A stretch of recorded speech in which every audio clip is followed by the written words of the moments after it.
নবম খণ্ড। ঠাকুর শ্রীরামকৃষ্ণ দক্ষিণেশ্বর কালী মন্দিরে। প্রথম পরিচ্ছেদ। পণ্ডিত ও সাধুর প্রভেদ, কলিযুগে নারদীয় ভক্তি।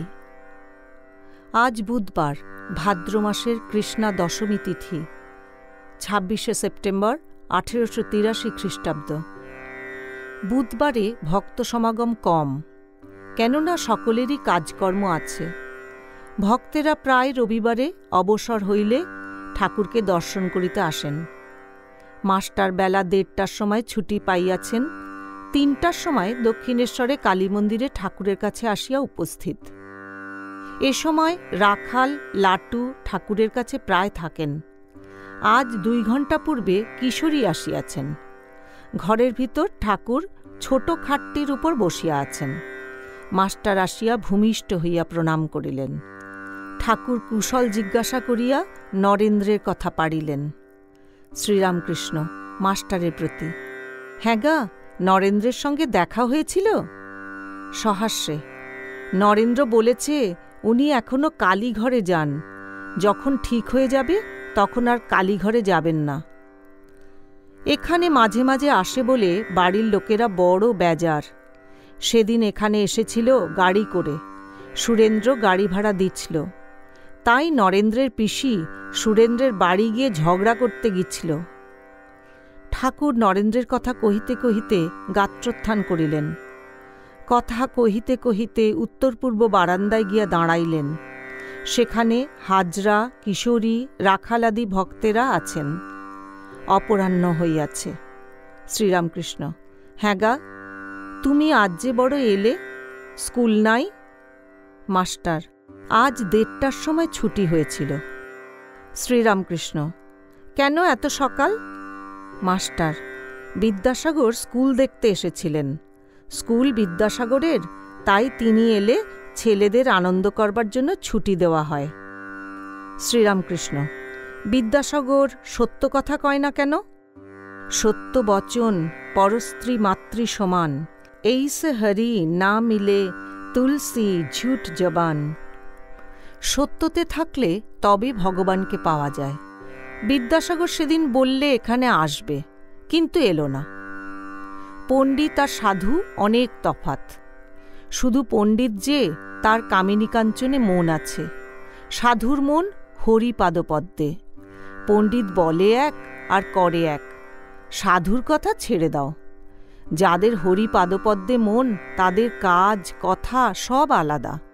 কাশীতে নানকপন্থী ছোকরা সাধু দেখেছিলাম। তার উমের তোমার মতো। আমায় বলতো প্রেমী সাধু। কাশীতে তাদের মঠ আছে। একদিন আমায় সেখানে নিমন্ত্রণ করে নিয়ে গেল। মহন্তকে দেখলুম যেন একটি গিন্নি। তাকে জিজ্ঞাসা করলুম উপায় কি? সে বললে কলিযুগে নারদীয় ভক্তি। পাঠ করছিল। পাঠ শেষ হলে বলতে লাগল, জলে বিষ্ণু, স্থলে বিষ্ণু, বিষ্ণু পর্বত মস্তকে, সর্বম বিষ্ণুময়ং জগৎ। সবশেষে বললে শান্তি শান্তি প্রশান্তি। একদিন গীতা পাঠ করলে। তা এমনি আঁট, বিষয়ী লোকের দিকে চেয়ে পড়বে না, আমার দিকে চেয়ে পড়লে। সেজবাবু ছিল, সেজবাবুর দিকে পিছন ফিরে পড়তে লাগল।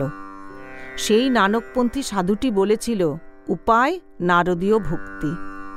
মাস্টার: ও সাধুরা কি বেদান্তবাদী নয়? শ্রীরামকৃষ্ণ: হ্যাঁ, ওরা বেদান্তবাদী, কিন্তু ভক্তিমার্গও মানে। কি জানো, এখন কলিযুগে বেদমত চলে না। একজন বলেছিল গায়ত্রীর পুরস্চরণ করব। আমি বললুম কেন? কলিতে তন্ত্রোক্ত মত। তন্ত্রমতে কি পুরস্চরণ হয় না? বৈদিক কর্ম বড় কঠিন, তাতে আবার দাসত্ব। এমনি আছে যে ১২ বছর না কত ওই রকম দাসত্ব করলে তাই হয়ে যায়। যাদের অতদিন দাসত্ব করলে তাদের সত্তা হয়ে যায়। তাদের রজ তম গুণ, জীবহিংসা, বিলাস এইসব এসে পড়ে তাদের সেবা করতে করতে। শুধু দাসত্ব নয়, আবার পেনশন খায়। একটি বেদান্তবাদী সাধু এসেছিল।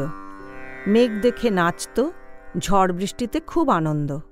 ধ্যানের সময় কেউ কাছে গেলে বড় চটে যেত। আমি একদিন গিছলুম, যাওয়াতে ভারী বিরক্ত। সর্বদাই বিচার করত, ব্রহ্ম সত্য, জগৎ মিথ্যা। মায়াতে নানা রূপ দেখাচ্ছে, তাই ঝাড়ের কলম লয়ে বেড়াত।